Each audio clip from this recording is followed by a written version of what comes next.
of this problem, no getting out of this evil of Maya, as we say in our language. Therefore they tell us to be satisfied and enjoy life. Here, again, is a mistake, a tremendous mistake, a most illogical mistake. And it is this: what do you mean by life? Do you mean only the life of the senses?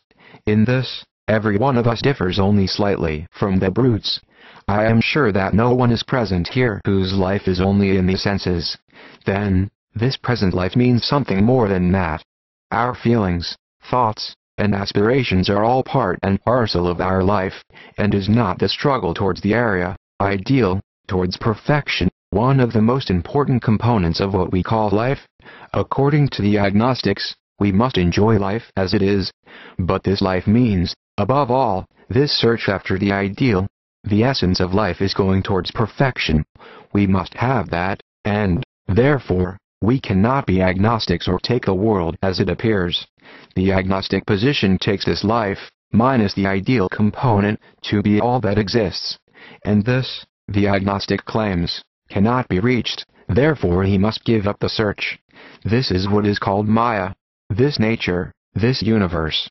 All religions are more or less attempts to get beyond nature, the crudest or the most developed, expressed through mythology or symbology, stories of gods, angels or demons, or through stories of saints or seers, great men or prophets, or through the abstractions of philosophy.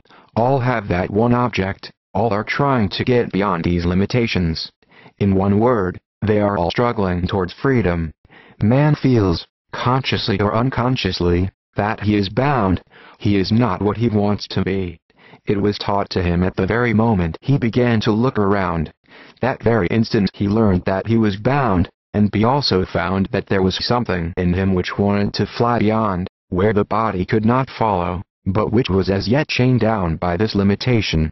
Even in the lowest of religious ideas, where departed ancestors and other spirits, mostly violent and cruel, lurking about the houses of their friends, fond of bloodshed and strong drink, are worshipped, even there we find that one common factor, that of freedom.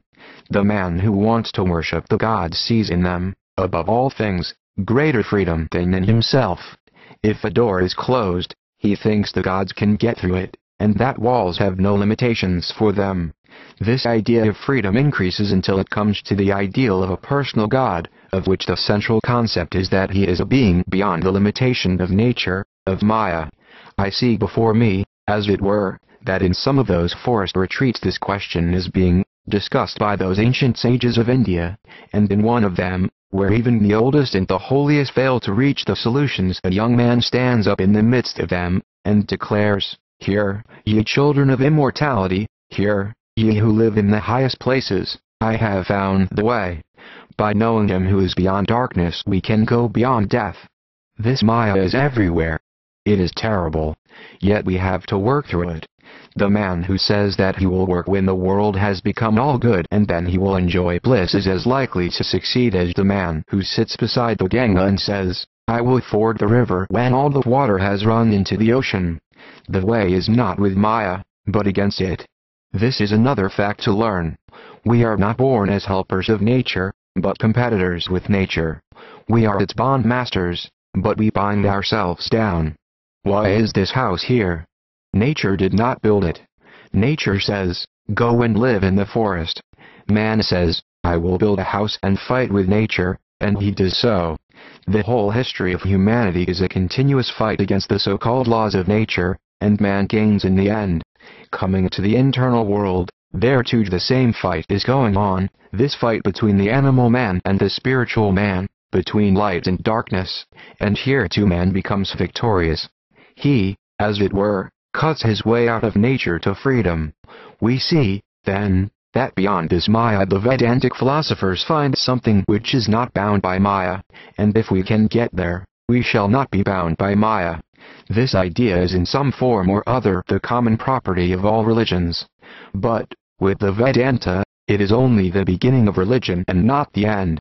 The idea of a personal God, the ruler and creator of this universe, as he has been styled, the ruler of Maya, or nature, is not the end of these Vedantic ideas, it is only the beginning. The idea grows and grows until the Vedantist finds that he who he thought, was standing outside, is he himself and is in reality within. He is the one who is free, but who through limitation